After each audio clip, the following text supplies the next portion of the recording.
Alright, so this is the pre-order DLC. That if you pre-ordered the game, you would get apparently an accessory and an accessory that gives you the skill Whipping Guard 2, which apparently ups the frequency of when you would guard against an attack. And a dream called Samuel's the Storyteller. This is split up into two, apparently. Two parts, because apparently it's long, but we're gonna read this one.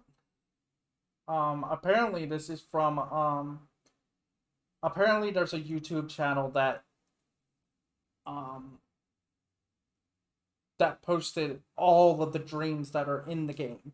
They even managed to get their hands on, apparently, the pre-order one.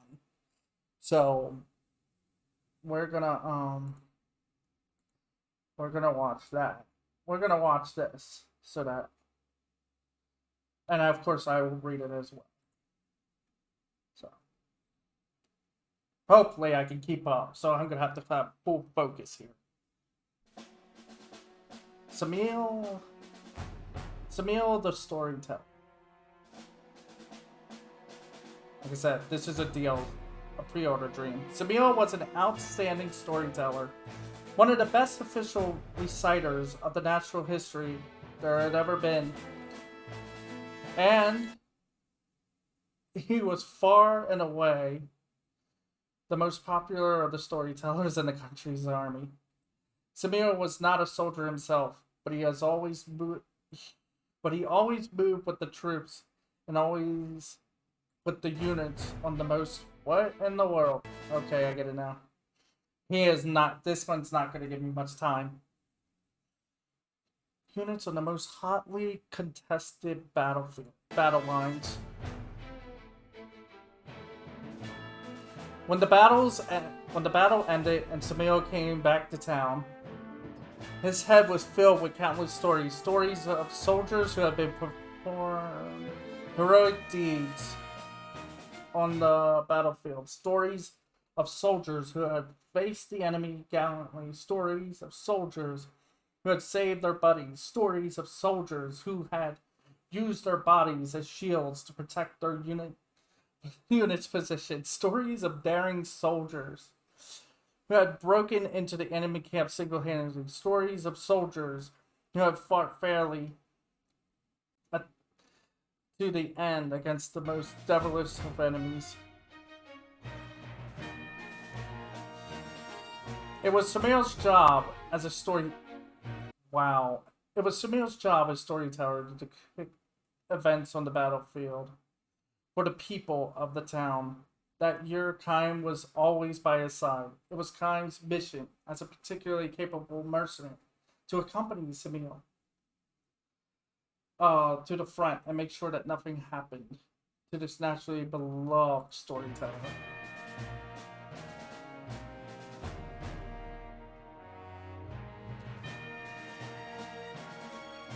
Samuel liked Kime from the moment they teamed up. Not only did they appear to be about the same age, but with the eyes of an outstanding storyteller, Samuel was able to perceive the long past, the too long past, that this quiet warrior carried with him. Wait, what? Samuel said, I could tell the minute I saw you that you had more military experience than any of the officers in the American Army. Your head is packed with even more battlefield stories than mine. Am I right? The only difference between you and me is that you can't put yours into words as well as I can. Am I right? Samuel spoke in a professional reciter, ringing rhythmic tones. Come on, Kime, tell me something. I don't care if it's a scrap of a scrap. Just give me a hint of something you've seen on the battlefield, and leave the rest to me. I'll turn it into a terrific story. So you'll lie. You're gonna spin it. This was probably true, Kime thought. If Kime were to put himself in Samir's hands, his never-ending world would surely be extolled in the form of a never-ending narrative poem. And this was precisely why Kime merely shook his head in silence.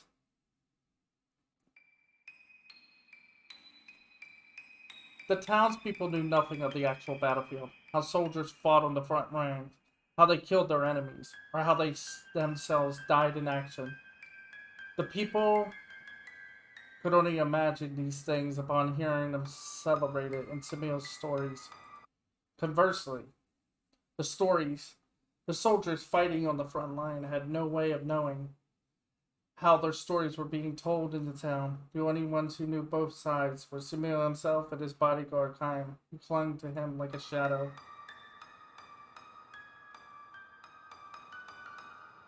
As soon as he returned from the battlefield and to the town, without even pausing to catch his breath, Samuel would head directly to the square in front of the castle gate. The people would be waiting for him there. Not just the residents of the capital where the castle was located, but many who had traveled for days from distant villages to get there. They were hungering for his stories. They wanted to know how their husbands and sons and fathers and lovers and friends had fought and died on the battlefield. This feels awkward, by the way, that I have to keep pausing because he's pushing the button too fast. For these people, Samir would mount the stage in the square and recount the drama of the battlefield in ringing tones, accompanying his story with gestures and flourishes, sometimes even tears.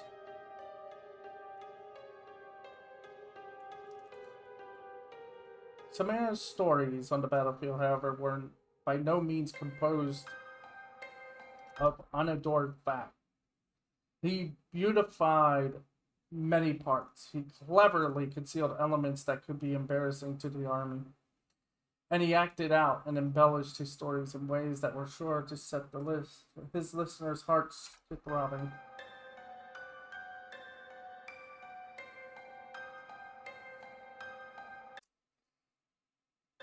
If a soldier happened to do something that was relatively helpful to his unit in Saman's hands, it would be transformed into an amazing military exploit. But that was just the normal level of exaggeration that he introduced into his stories. At times, a soldier killed after a panicking escape from an enemy attack would be turned into a gallant warrior who died bravely without yielding an inch of soil. A man who lost his life to a raging epidemic would be described as having met a glorious end after challenging an enemy general in hand-to-hand combat. Even a soldier who had lost his mind out of sheer terror and breathed his last after a period of hallucinating. In Samir's eyes, in Samir's hands, could be refashioned into a hero who gave his life in exchange for turning the tide of battle.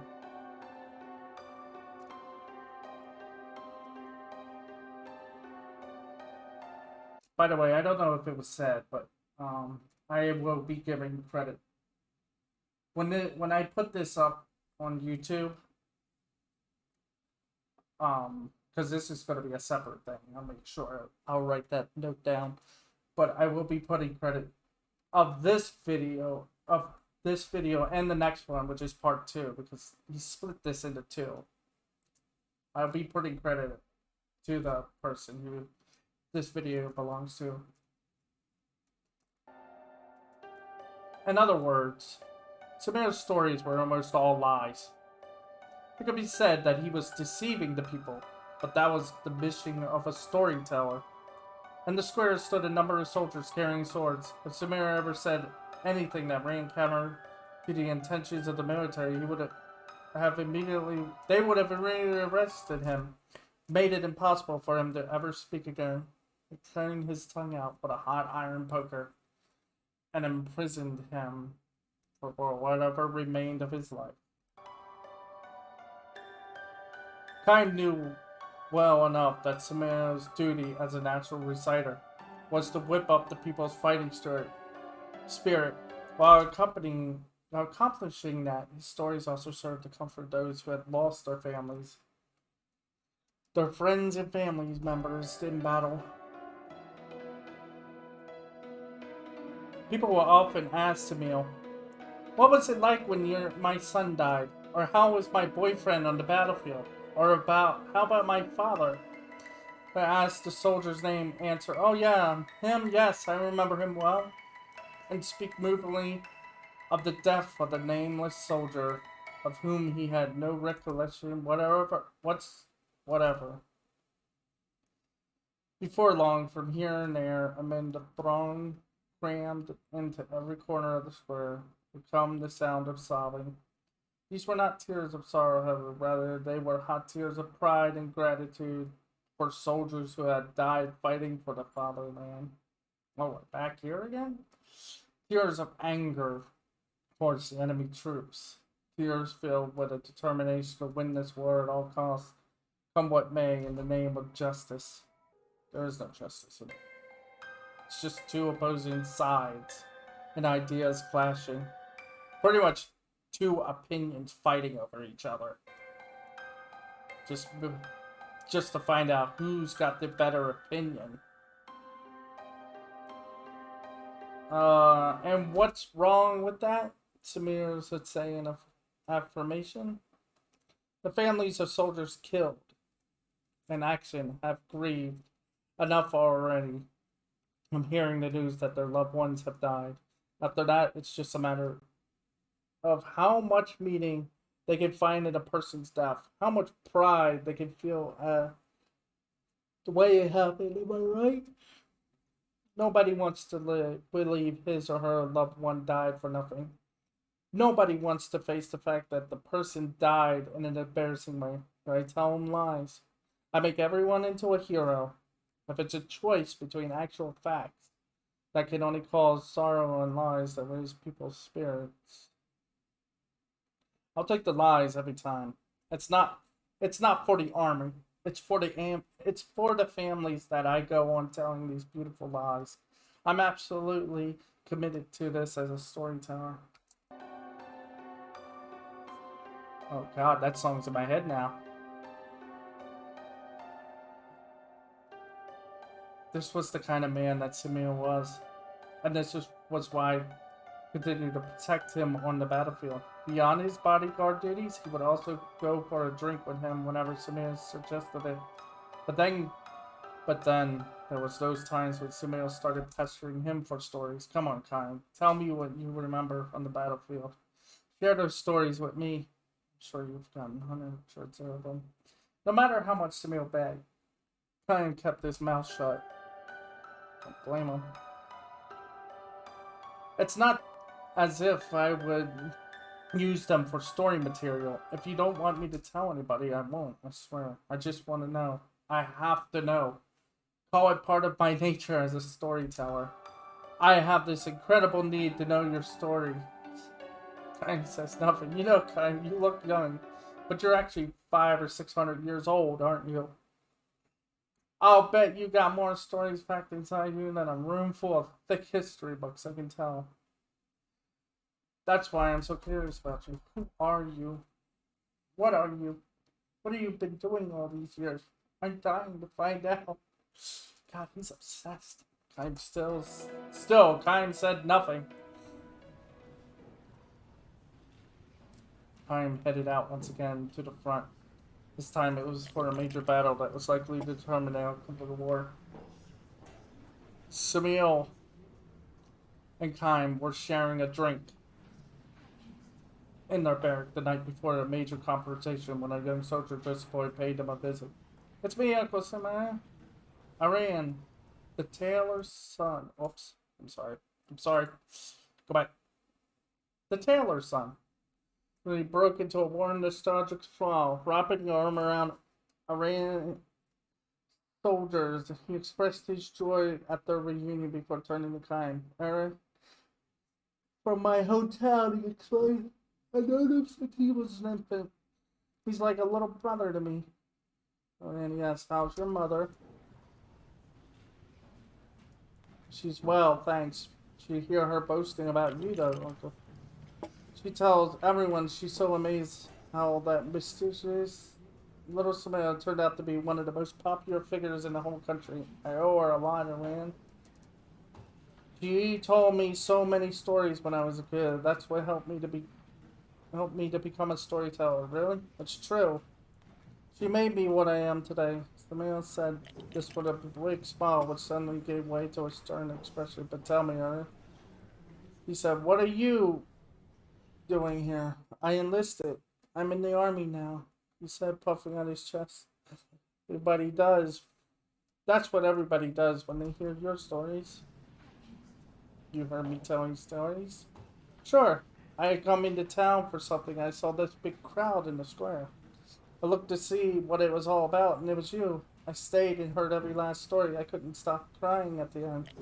I suddenly felt the courage to fight for the fatherland. As soon as you were through, I went to the castle and volunteered.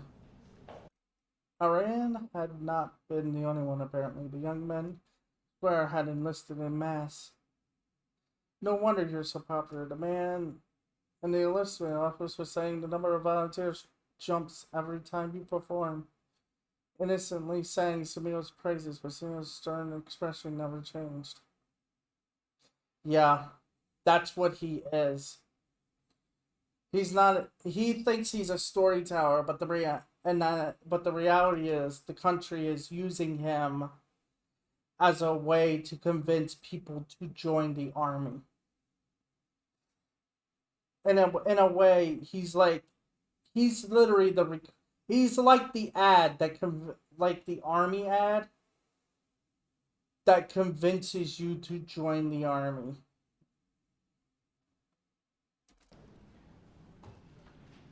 Iran, you're the only son in your family, aren't you? Sure, but that doesn't matter. No, this is the very front line? Of course, I know that much. So what did your mother say? Well, she tried to stop me, of course, but so what? It's my decision, and besides, it was you, Uncle Saman, who taught me that...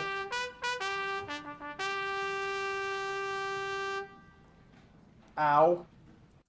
Who taught me that fighting to protect the fatherland is more important than anything you can do for your parents. Suddenly the bulge sounded from nighttime roll call. Uh-oh, I better get to my post, Rand said, and after a quick goodbye, he hustled out of the barrack. Ooh, this is gonna be awkward now. This conversation with Rand.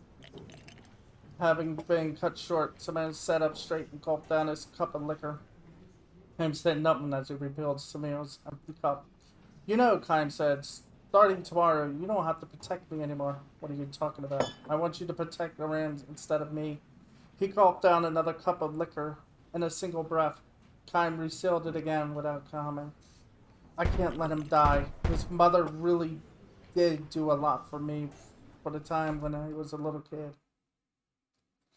Fist against the wall. Stupid, stupid, stupid, he moaned.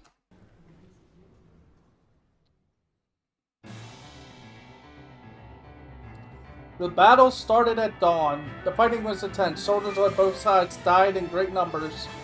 Kaim stationed himself beside Samil, protecting him from the enemy's blades that came slashing his way. I told you, Kaim, forget about me. Protect Duran. He's the one you should be guarding. I can't do that. I told you, Kaim, you're the only one who can keep him alive. Away from here. I can't be sure of keeping you alive. I told you it doesn't matter about me. I've been ordered to keep you alive. It's my job. No. I told you. I told you. Guard me. The mayor stood there, shouting when an enemy soldier charged him from the side, swinging his sword. Kaim swept the sword aside and stabbed the soldier in the belly. It was a close call. If anyone other than Kaim had been assigned to guard duty, it would surely have been killed. Had to turn it down a little. I can't let you die, Kaim said. Is your duty that important to you? Are you looking for a reward? On to Kaim. Just then, another enemy soldier charged at him. Neither, Kaim said, as he cut the man down with a single slash and hit Samio behind him. So then why? Because there's something left for you to do. Something only you can do. At him, don't be stupid, it came out from behind Kaim, exposing himself to the enemy. Something only I can do? What? Tell another bunch of lies? Make up more stories about phony heroes? Excite more little kids like Aaron in the list?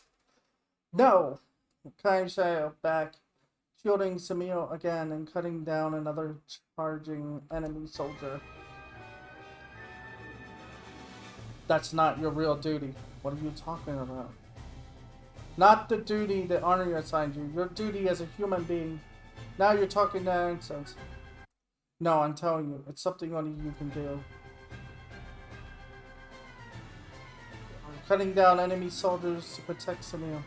Eventually, the enemy attack ended, and it started running. They rushed towards the position of Iran's unit.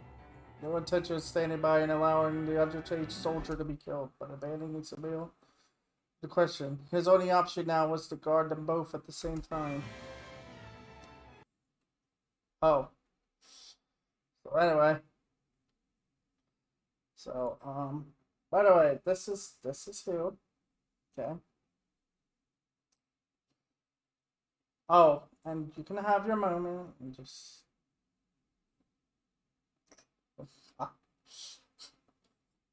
Yeah, there's stuff. See, get a good look at it real quick. Get a good look at it before I click the second video, the second part, because I know everybody's gonna be like, "Oh, I bet he's got something incriminating on his browser." It's like, no, I never do. I never look up anything or do anything in we'll say unprofessional on my streaming computer, no matter what.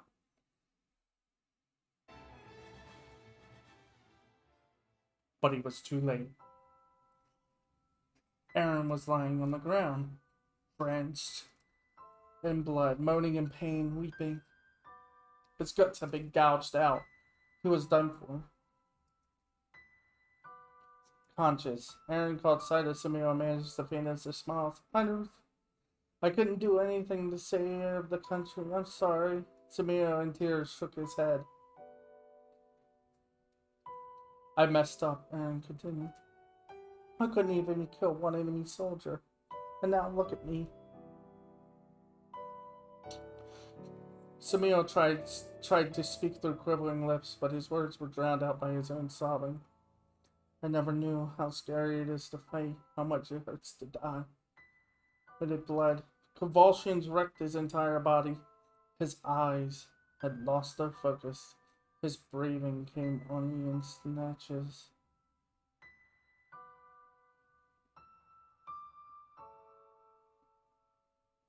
Mama, oh, it hurts so much. My stomach hurts. Bloody tears poured from his empty eyes. Mama. That was the last word that Aaron spoke.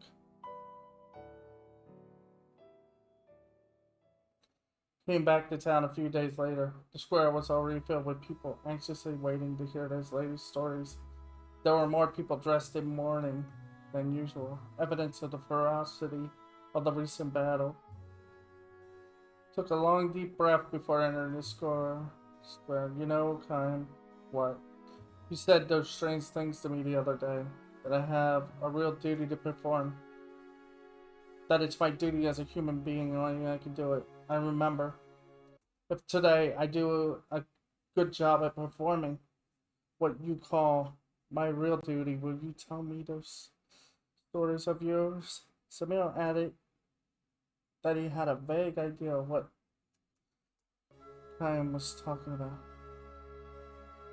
Then lowering his voice to almost a whisper, he said, "Tell me, Kaim, how many men are standing guard in the square today?" There were 5 guards. Can't get away from them, from all of them, I suppose. When he heard this, Kaim realizes that Sumeo's vague idea of what he was talking about was right on the mark. Oh, I'm sorry. I'm sure I can get you out of here, Sumeo. Conviction. I get it. With a grave respect, I don't want to get you in trouble. You know what they'll do if they catch you. I'm sure I'm ready for that. Yes, without a doubt. It's really duty was. He not only understood, but he intended to carry it out in exchange for his life as a storyteller. Huh? You know, Sumeo? You may be the only person who can stop this war. Kaim thrust out his right hand. Sumeo grasped it shyly. It took me too long to realize it. Not really, Kaim said. Do you think there's still time? I do. Oh, I'm glad to hear that. With a smile and releasing Kaim's hand, he strode into the square. Amid cheers and applause, he made his way to the stage. He never looked back at Kaim. Oh, I get what's gonna happen. When mounted the stage, a woman dressed in mourning called out to him. Tell me what it is. Tell me what it was like when my sweet little Aaron died. I'm sure he gave his vow proudly. Nobody to our dear country. Tell everyone about Aaron's final moments. Eyes red and swollen from crying. There's up at somebody all but clinging to him. It took you at the look in her eyes. Without a hint of a smile, he gave her a curt nod.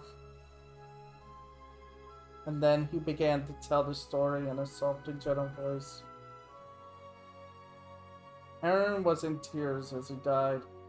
He was calling for you, his mother, crying out in pain. As we're hanging out of his body, he was smeared with blood. He would vomit blood at the end. A stir went through the crowded square, not wanting to believe what she just heard. Tears, Sonia did not let this stop him. The only one. They're all like that. They're in pain when they die. Some of them die soon after the pain begins. For others, it's not so easy. Sorry. Their wounds just barely miss a vital organ, so they die after tremendous agony that goes on and on and on. Bodies lie on the battlefield exposed to the weather. They get trampled and rained on and baked under the sun, covering with flies and maggots, rotting and giving off a foul stench that will make you sick. Change to angry shouts. The guards on duty turn pale.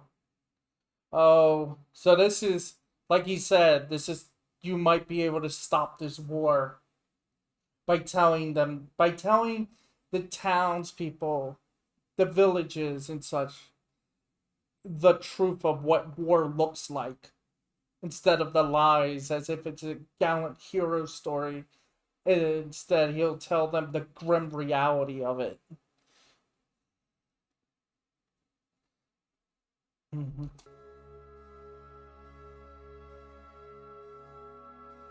I've been to dozens of battlefields, and I've seen more death than I can count. I have learned one thing from it, and I'll tell you honestly what that is. There is no beautiful deaths in war. It's true for our enemies, and it's true for us. Everyone is afraid to die. They miss their hometowns. They want to see their families again, and they want the damn war to end so badly. Enough. Stop right now, shouted one of the moods. Mad another on talking without a glance. Nobody really wants to kill another person. They just have to do it because they're ordered to. That's what war is. If you hesitate to kill the enemy, shoot first. I'm telling you, that's what war is. The shouts of traitor, arrest him, that had been coming from the soldiers in the crowd gradually stilled. As Kaim circulated through the audience, knocking one. Oh, sorry. I got so caught in it. And the crowd gradually stilled. As Kaim circulated through the audience, knocking one after another unconscious with well-placed blows. Kaim was determined to do this much for Sue. Whether the storyteller liked it or not. Of course, there was a limit to how much extra time he could buy for Samuel. but he would protect them to the end until Samir had his say. Everyone listen. Why do you think I've been making the rounds of the battlefields? It was a terrible mistake on my part. What I've seen out there, my stories about what I've seen out there, I should have used to bring a halt to this stupid war. The commotion of the square of giving way to utter silence. Such power did the words of a peerless storyteller have over the crowd. Listen to me, everyone. Let's end this war. Let's end all wars. Don't you see how crazy it is to call a man a hero for killing another man? See how sad it is to call a man a hero for being... How sad it is. Don't you see how sad it is to call a man a hero for being killed by another man? Think of the people who have died in agony and tears. The only thing that we, their survivors, can do for them is not to venerate and glorify them, but to stop producing more victims like them. Soldiers outside the square came charging in when they heard the commotions.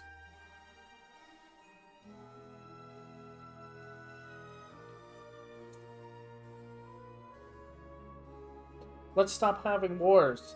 Let each other lend his or her own power to an effort to bring back peace.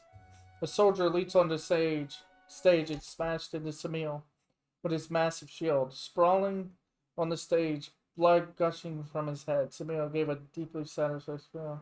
Cut my tongue out with a hot poker. Do it. Do it for the way I've been deceiving years. Go ahead. Oh, you don't want to be... Oh. The people won't like hear that. The soldiers kicked him in the stomach until he vomited blood, but still he went on. It's wrong for people to kill people. It's wrong for people to be killed by people. The nation has no right to make murderers out of us. The stage, behind the wall of soldiers, Samir was pinned to the floor. Pried open, and his gun cut out with a hot glowing poker. Oh, they actually did it? Even so, he kept his appeal. No longer capable of position. His desperate appeal with groans. Before long, the groans took the melody. A song so beautiful and sorrowful, so frail and yet powerful. It was unforgivable. After a single hearing, the soldiers pounded Samil with their clubs, shouting, "Shut up, you traitor! Take that!" Even so, the song did not end, though it had no lyrics. It took on words as it reverberated inside each listener. No more. No more. No more war. Come on. Kill him if you have to. And in response to a superior's order, a young soldier drew his sword. He'd stabbed in the chest and taken his life away. The song did not stop. The crowd filling the square went on singing. Everyone was crying and singing, as if they sang. And as they sang, they threw stones at the soldiers. According to the history books, this was the beginning of a revolution. Many years have passed. Many years passed by.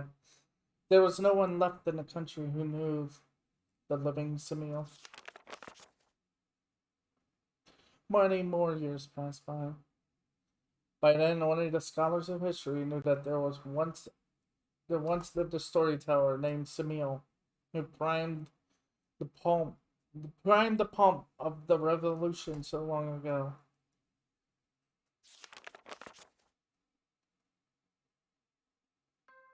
Now Kaim is here, on his first visit to this country in 700 years. In the back alley in the far corner of the city, he hears a familiar melody. A little girl is humming to herself as she bounces the ball. Yes, without a doubt. It is the song that Samil was singing after the soldiers cut out his tongue. What's the name of that song you're singing? Kaim asks the little girl. To her ball, she answers, "It's called Give Us Peace." Do you know who made it? It's in all innocent, but everybody sings it. Metropolitan says, "It's a nice song, don't you think?" Her ball in her hands and hugging it says her beaming smile. "Yes, I just love it." Kime pats her on the head and begins to walk away. Before he realizes it, he is humming, "Give us peace." When it finally dawns on him what he's doing, he thinks, humming.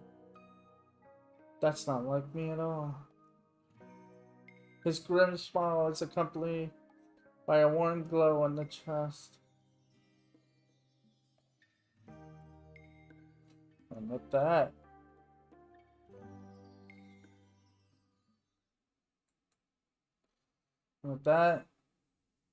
that is the end of everything. That is the end. Alright, we're back in the game. So yeah, that's all the stories now. Just make sure this stuff. Yeah, that's it. No.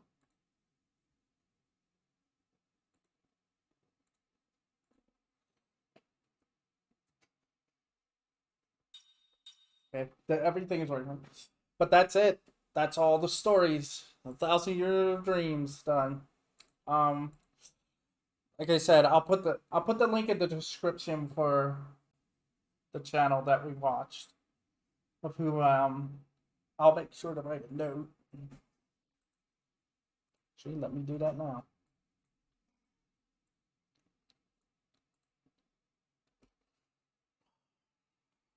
Get credit.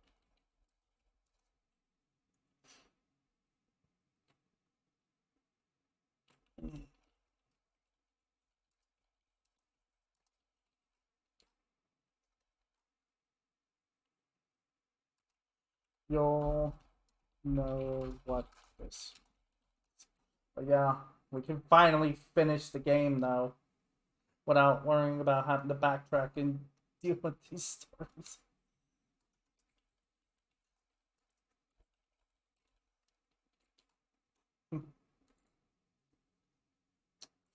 But yeah. Means I can start my stream. But yeah. Okay. Let's go and finish this game now. Hopefully my internet, my upload is stable enough to do it.